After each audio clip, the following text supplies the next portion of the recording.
everyone, it's your friend with the funny family, and I have a chaotic Christmas story coming up for you. Just remember, it's about the story, not the makeup, not a makeup tutorial. Also remember to like, comment, and subscribe for more videos. So it's like a couple of days before Christmas right now, and I was like, I don't have any like funny Christmas stories. I have like endearing Christmas stories, my grandparents loving to bake candy and cookies and whatever. So we're gonna wing it and Merry Christmas or Happy Holidays, whatever you say, Kwanzaa, all that good stuff. Yeah, okay, let's go. So I have a couple of different stories for you, but the first one, and the one I think is the funniest, is this time that my Aunt Kathy went to go visit my mom, and it was Christmas time, and they were taking their, I think he was like a 2 or 3 year old at the time, their son Ray to visit for Christmas, and they could, see the baby and catch up, and they were visiting lots of family at the time too, so it was kind of like a big Christmas trip. So they go to my parents' apartment, brand new apartment for newly married people. They have their Christmas tree up. That looks better. Now you can actually see what I'm doing. Shocker. So they come in town and they're sitting around, chatting and, telling all the wonderful stuff that little Ray is learning how to do.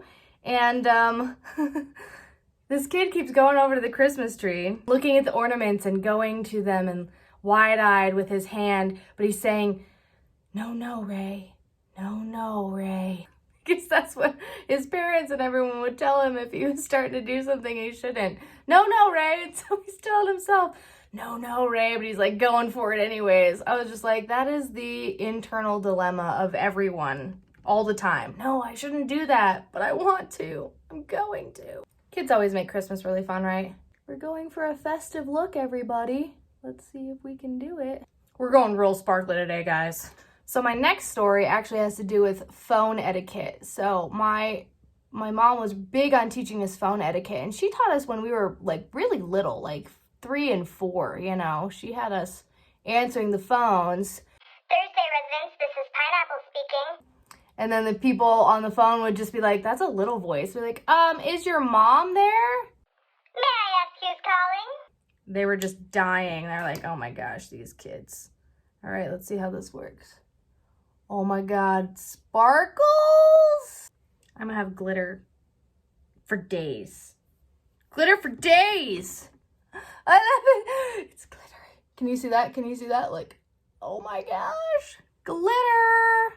Back to the Christmas stories. So we had several doctor's offices or eyeglass dental checkup offices where we lived that they would call, and my mom would answer the phone and they'd be like, can we call back and you can have your kids answer the phone because we want our new person in the office to hear how they answer the phone. And they'd be like, okay. And so they would call back and we would answer the phone. Thursday residents, this is Pineapple speaking. And they would just chuckle like, oh my God, this is so cute. And they're just like dying in their little chairs, like highlight of their week. You wanna know what the highlight of my week is? Glitter! Oh my gosh, this is so phenomenal. I'm getting better at not saying that word. Getting better, guys.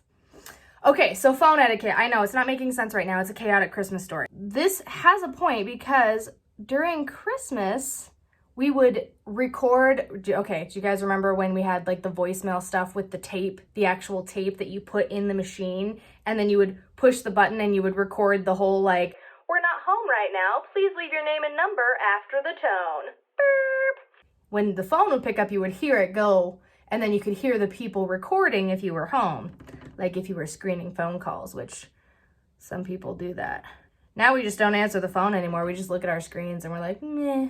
But anyway, so during the holiday season, we would record special holiday messages. Like the rest of the year, it'd be like, yeah, thanks for calling. We're not home. Leave a message. We'll call you back when you can. But during Christmas time, we would always do something special like, Happy Holidays, Merry Christmas to you and yours, blah, blah, blah. But the best one we did involved all 3 of us kids. So my brother and my sister and I all sat down, and we were little. We were probably only like, I think I was maybe 7 or 8. We sit down to record our holiday message for the year, and my mom's like, I have a really fun idea. We're gonna sing We Wish You a Merry Christmas, and like each of you is gonna take a turn so that like adds a voice each phrase. So it sounded like this. We wish you a Merry Christmas. We wish you a Merry Christmas. We wish you a Merry Christmas, but we are not home. So please leave your name and number. So please leave your name and number. So please leave your name and number right after the tone. Beep. And it was adorable. And people would literally call our house and we would pick up and they'd be like, oh, we wanted to hear your Christmas voice message. Can you hang up so we can call back and listen to your answering machine? I wish people would do that now. Can you not answer the phone so that we can just leave a message? Sure. Now it's all about the don't bother leaving a message, just text me. Oh, how life has changed. Can't talk and do eyeliner at the same time. I'll be right back. Okay, so we saved the last Christmas story for lipstick and too much blush. So this is a Christmas tradition that my grandpa really did, and we carried it out for a few years, but then once we all got older, it kind of like, ran by the wayside. My grandpa loved Christmas lights. My grandpa and grandma both loved Christmas, but my grandpa loved Christmas lights. And when he would decorate his tree, legit, he would just be like, you didn't put enough Christmas lights on that tree. You're like, there's like 400 lights on this tree. What are you talking about? Let people have their joys. Let them have the joy, guys. So not only did he love Christmas lights on his house, he would like to go look at all the Christmas displays on everyone's house. So once December would roll around, he would start coming home late from work because he would be scoping out where he was going to take people to show them the Christmas lights in his town. So he would drive by the neighborhoods and see who had the best Christmas light display. And then when we got older, we would go look at Christmas lights a lot too, but not the same because, I prefer Christmas lights in my house, not outside. It's also hard sometimes where you live because you got to plan it just right, because if you don't do it soon enough, then the snow comes and then you can't get up on your roof to put Christmas lights up anyways. But if you do it too soon, you look overeager. There's just no winning with Christmas lights. See, this red lipstick is good for Christmas. Santa baby. All right, let's go get festive. So whatever you do for your holiday season, happy Pineapple Thursday and Merry Christmas, happy holidays, and hopefully you have a great new year.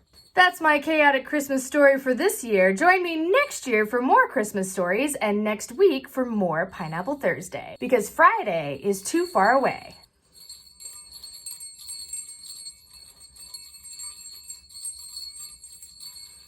Merry Christmas!